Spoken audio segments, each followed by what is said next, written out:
Carrot ഉപയോഗിച്ചുകൊണ്ട് ഈസിയായിട്ട് റെഡിയാക്കി എടുക്കാൻ പറ്റാവുന്ന നല്ലൊരു ക്യാരറ്റ് പോളയുടെ റെസിപ്പി കേട്ടോ. ദാ ഇതേപോലെ നമ്മുടെ നോൺ സ്റ്റിക്കിന്റെ പാനിൽ പെട്ടെന്ന് തന്നെ റെഡിയാക്കി എടുക്കാവുന്നതേ ഉള്ളൂ.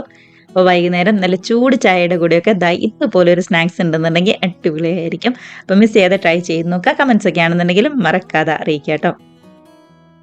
അപ്പോൾ നമ്മുടെ പോള റെഡിയാക്കാനായിട്ട് ദാ ഇതേപോലെ മീഡിയം വലിപ്പത്തിലുള്ള ഒരു 4 ക്യാരറ്റാട്ടോ എടുത്തിരിക്കുന്നത്. ഒരുപാട് വലിപ്പമുള്ള നല്ല വലിയ ക്യാരറ്റൊക്കെ ആണെന്നുണ്ടെങ്കിൽ ഒരു 3 എണ്ണം മാത്രം മതിയാവും. അപ്പോൾ ഞാൻ ദാ ഈ ഒരു വലിപ്പത്തിലുള്ള ക്യാരറ്റ് തൊലി കളഞ്ഞ് ദാ ഇതേപോലെ ചെറുതായിട്ട് ഒന്നുകൂടി കട്ട് ചെയ്തെടുക്കുന്നുണ്ട്.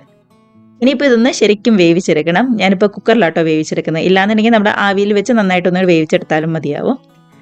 കണ്ടത് ഈ ഒരു വലിപ്പത്തിൽ മാത്രം മതി. തീരെ അങ്ങോട്ട് പൊടിയൊന്നും ആക്കണ്ട. എന്താണെങ്കിലും വെന്ത് വരാനുള്ളതാണല്ലോ. അങ്ങനെ നമ്മൾ കട്ട് ചെയ്ത് വെച്ചിരിക്കുന്ന ക്യാരറ്റ് മുഴുവൻ കുക്കറിലേക്ക് മാറ്റി കൊടുക്കാം. ഇതിനകത്തേക്ക് 1 കപ്പ് വെള്ളമാണ് ചേർത്ത് കൊടുക്കുന്നത്. അതായത് നമ്മുടെ ക്യാരറ്റിന്റെ മേളിൽ നിൽക്കാൻ പാകത്തിനുള്ള വെള്ളം വേണം കേട്ടോ ഒഴിച്ചു കൊടുക്കാനായിട്ട്. അതിനുശേഷം ഗ്യാസിന്റെ ഫ്ലെയിം ഒരു മീഡിയം ഫ്ലെയിമിലാക്കി ഇതാ ഒരു 2 വിസിൽ കേൾപ്പിച്ച് നന്നായിട്ട് തന്നെ ഒന്നുകൂടി വേവിച്ചെടുത്തിരിക്കുന്നത് കേട്ടോ. വെള്ളമൊക്കെ ഊറ്റിക്കളഞ്ഞ് വലിയ ചൂടൊക്കെ ഒന്ന് ആറി വന്നിരിക്കുന്നതാണ്. ഇനിയിപ്പോൾ മിക്സിയുടെ ജാറിൽ നന്നായിട്ട് തന്നെ ഒന്നുകൂടെ അടിച്ചെടുക്കാനുള്ളതാണ്. അതുകൊണ്ട് തന്നെ വലിയ ചൂടൊന്ന് ആറി കഴിയുമ്പോൾ ഒരു ചെറു ചൂടോടുകൂടി നമുക്ക് മിക്സിയുടെ ജാറിലേക്ക് ചേർത്ത് കൊടുക്കാം. അതിൻ്റെ കൂടെ തന്നെ ഒരു 3 മുട്ടയും കൂടി ചേർത്ത് കൊടുക്കുന്നുണ്ട്.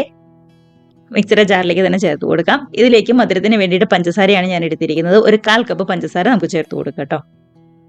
ഒരു 1/4 കപ്പ് പഞ്ചസാര എന്ന് പറയുന്നത് ഓവറായിട്ടുള്ള മധുരം ആവില്ല, എന്നാൽ തീരെ മധുരം കുറഞ്ഞതുമല്ല, പാകത്തിനായിട്ട് നമുക്ക് കിട്ടും. കൂടെ തന്നെ ടേസ്റ്റിന് വേണ്ടിയിട്ട് ഒരു 1/4 ടീസ്പൂൺ ഏലക്ക പൊടിയും കൂടി ചേർത്ത് കൊടുക്കാം. ഇനി ഇതെല്ലാം കൂടി നന്നായിട്ട് തന്നെ ഒന്നും കൂടെ അടിച്ചെടുത്തുകൊണ്ട് വരാവേ.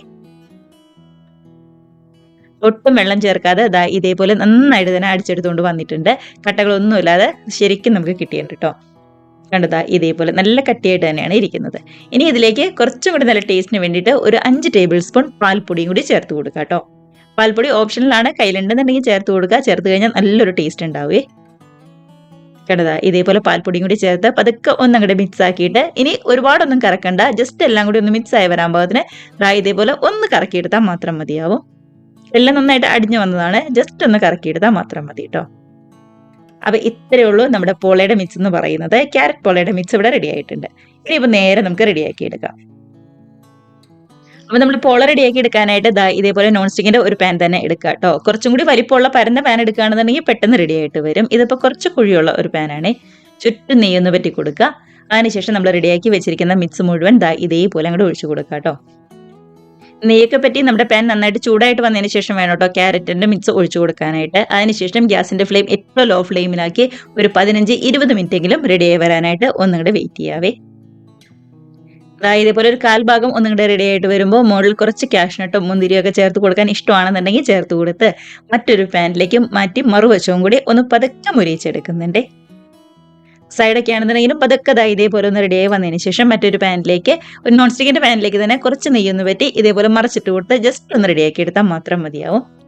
കണ്ടതാ ഇതേപോലെ നമ്മൾ മേൽഭാഗം മറിച്ചിട്ട് റെഡിയാക്കിയപ്പോൾ സൈഡ് കുറച്ചൊന്നും മുരിഞ്ഞു വേണ്ടായിരുന്നു. അപ്പോൾ അത്രയും സമയം നിങ്ങൾ വെക്കേണ്ട, പെട്ടെന്ന് തന്നെ ഒന്നും കൂടെ റെഡിയാക്കി എടുക്കാവുന്നേ ഉള്ളൂ. ഏറ്റവും കൂടി 1 മിനിറ്റ് അത്ര മാത്രം മതിയാവും. അപ്പോൾ നമ്മൾ എടുക്കുന്ന പാനിന്റെ വലിപ്പത്തിനനുസരിച്ചിരിക്കും നമ്മൾ വേവിക്കാൻ എടുക്കുന്ന സമയം. ഞാനിപ്പോൾ മൊത്തം ഒരു 20 മിനിറ്റ് ആട്ടോ എടുത്തത്, 2 വശം കൂടി റെഡിയാക്കി എടുക്കാനായി. അപ്പോൾ അതൊന്ന് നോക്കിയിട്ട് കറക്റ്റായിട്ട് ശ്രദ്ധിച്ചെടുത്താൽ മാത്രം മതി. എല്ലാവരും മിസ് ചെയ്ത് ട്രൈ ചെയ്ത് നോക്കുക. കമൻസ് ഒക്കെ ആണെന്നുണ്ടെങ്കിലും മറക്കാതെ അറിയിക്കുക കേട്ടോ. ഉള്ളൊക്കെ ആണെന്നുണ്ടെങ്കിലും നല്ല അടിപൊളിയായിട്ട് സോഫ്റ്റ് ആയിട്ട് തന്നെ വന്നിട്ടുണ്ട്. മാത്രമല്ല വീഡിയോ റെസിപ്പിയൊക്കെ ഇഷ്ടമായിട്ടുണ്ടെങ്കിൽ ഒന്ന് ലൈക്ക് അടിച്ച് ഷെയറും കൂടി ചെയ്യാനും, ആദ്യമായിട്ട് നമ്മുടെ ചാനൽ ആരെങ്കിലും കാണുന്നവരുണ്ടെങ്കിൽ ചാനലും കൂടി ഒന്ന് സബ്സ്ക്രൈബ് ചെയ്യാനായിട്ട് മറക്കല്ലേ. നമുക്കപ്പോൾ ഇതേപോലുള്ള പുതിയ നല്ല അടിപൊളി വീഡിയോസ് ഒക്കെ ആയിട്ട് വീണ്ടും കാണാം. അതുവരെ എല്ലാവർക്കും ബൈ.